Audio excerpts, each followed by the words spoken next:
রংপুর নগরীর মাছুয়াপাড়ায় জিলা স্কুলের সাবেক শিক্ষক গণপতি চক্রবর্তীর তালাবদ্ধ বাড়ি থেকে স্ত্রী, সন্তান এবং মেয়ে সহ ৪ জনের মৃতদেহ উদ্ধার করা হয়েছে। এ বিষয়ে ঘটনাস্থলে রয়েছেন প্রতিনিধি শাহরিয়ার মিম। আমরা সরাসরি যুক্ত হচ্ছি তার সঙ্গে।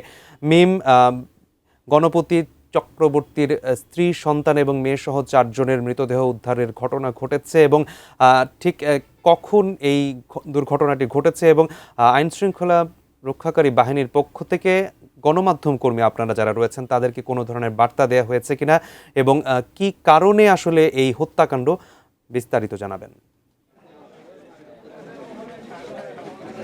আপনাকে ধন্যবাদ। এই মুহূর্তে রয়েছি রংপুর নগরীর মাছুয়াপাড়া এলাকায় রংপুর জেলা স্কুলের ধর্মীয় সাবেক শিক্ষক গণপতি চক্রবর্তীর বাসার সামনে।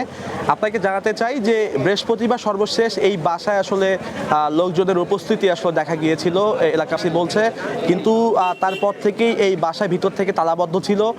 মূলত আজ কিন্তু এমন তথ্যই কিন্তু পুলিশকে জানিয়েছে গণপতি চক্রবর্তীর পরিবারের লোকজনরা।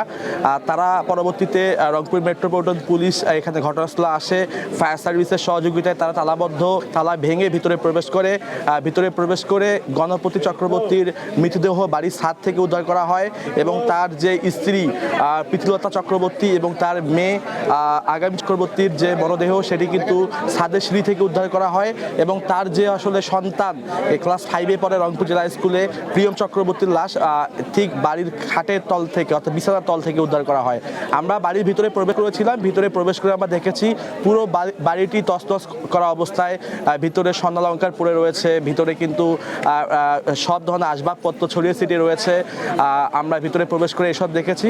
পুলিশের পক্ষ থেকে আনুষ্ঠানিকভাবে এখনো কিছু জানানো হয়নি যে আসলে কিভাবে এই ঘটনাটা ঘটছে বা আসলে চুরি নাকি ডাকাতি নাকি অন্য কোনো দুর্ঘটনা এখানে ঘটেছে, এসব বিষয়ে কিন্তু পুলিশের পক্ষ থেকে আনুষ্ঠানিকভাবে কোনো বক্তব্য এখনো দেওয়া হয়নি। এখানে কিন্তু রংপুর মেট্রোপলিটন পুলিশের যিনি ডিবির প্রধান রয়েছেন সনাতন চক্রবর্তী, তার সাথে আমরা কথা বলার চেষ্টা করেছি। তিনি আমাদেরকে 4 জনের মরদেহ পাওয়া গিয়েছে এমন তথ্য কিন্তু নিশ্চিত করেছেন।